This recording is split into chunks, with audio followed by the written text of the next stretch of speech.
By the end of this video, you'll understand how we use the coronavirus and systemic therapy to get to a point of acceptance to help our vulnerable populations. And if you stay until the end, I'll give you the pleasure practice guide just for watching.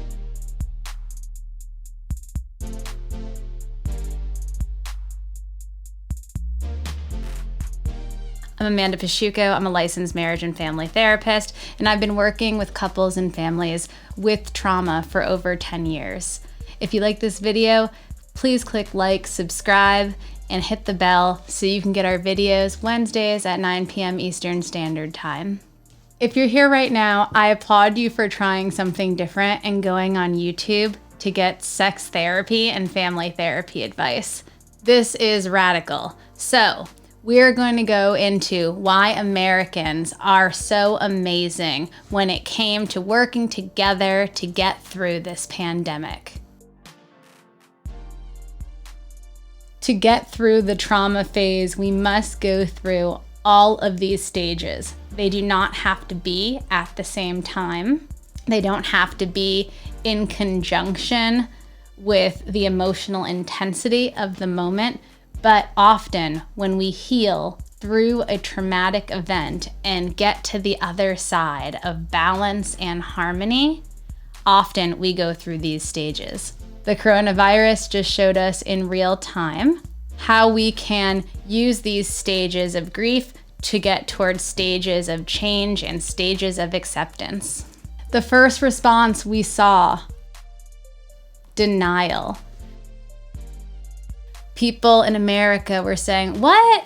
Something's happening. I think something's happening. So we just deny that a problem exists. We deny. So when some people were going out to bars and some people were going to the malls, even though they were suggested to stay in, sometimes people would say that they were using this to be in denial, to numb out, to not do their part, because this is one of the stages of loss. So, first stage, denial. Stage 2. Stage 2 is anger, reactivity. Because anger is an emotion that we often feel in our country, I think that this one we were able to handle in a different way. We were able to use our anger and either externally harm or internally harm. There was a choice. We could go inward or outward. Because we were socially distancing, because of the quarantine, we had a choice with anger, the intensity of the anger. Were we going to let that affect the future? Were we going to keep creating the past patterns with our family and partner? Or were we going to do something new? A united front to get to a new place of harmony. So the anger stage was one that I think as Americans, we handled pretty well. I think we all expressed our anger, we yelled, we were loud about how we felt, and I think that was an appropriate response to such a devastating event that went through our country. Bargaining. Bargaining is another step. This is the step that sometimes we use often as children or to get our way.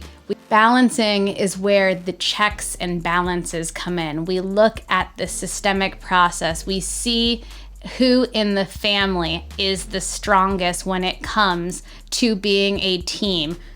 We put everyone in categories of their strong suits and their nature. And when they went there, we were all able to momentarily rest so that those who were in the state of bargaining, they were able to kind of deny that and they weren't actively engaged in their system, their workplace, or their structure at that time. If you have any suggestions on strategies that you use during the bargaining time, please comment them below. I think that this one is one that I had the most challenges with, so I would love to know what your thoughts are. Stage 4, fear. Fear hit us all as a country in different waves.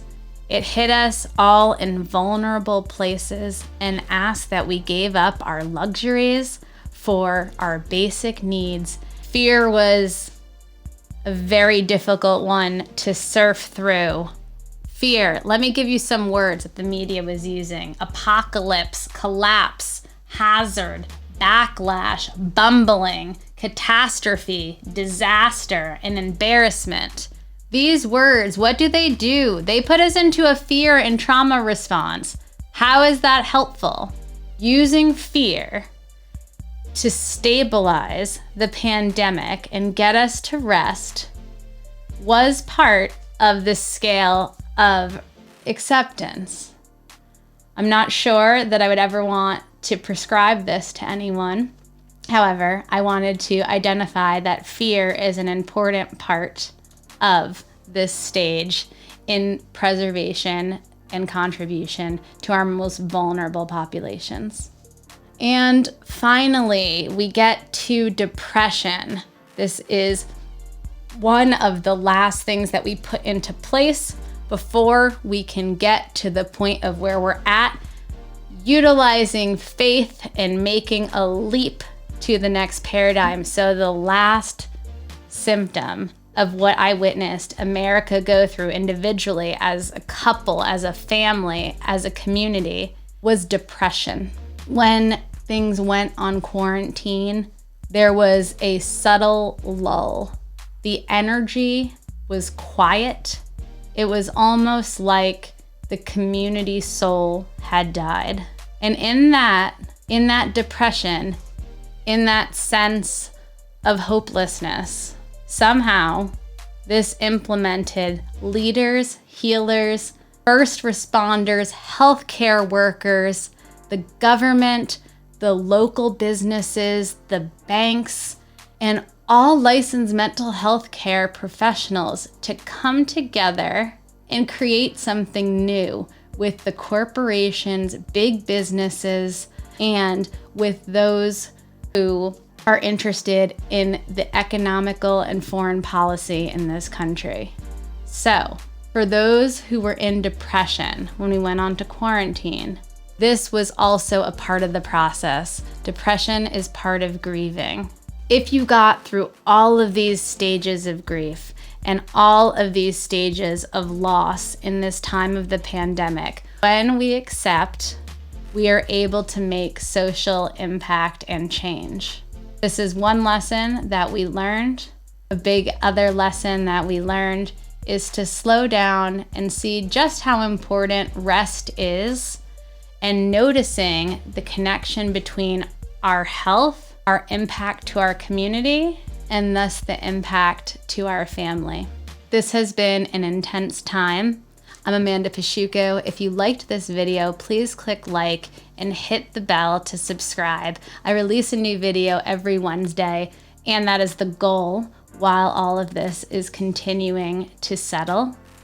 Please go to the description below, scroll down, and get our Pleasure Practice e-guide, because you deserve fun and self-care during this time. Please follow me on Facebook, Instagram, Twitter, and YouTube at The Sex Healer. If you have any comments or questions, please drop them below. I really appreciate you being here to support us as we rebuild and heal. Thank you.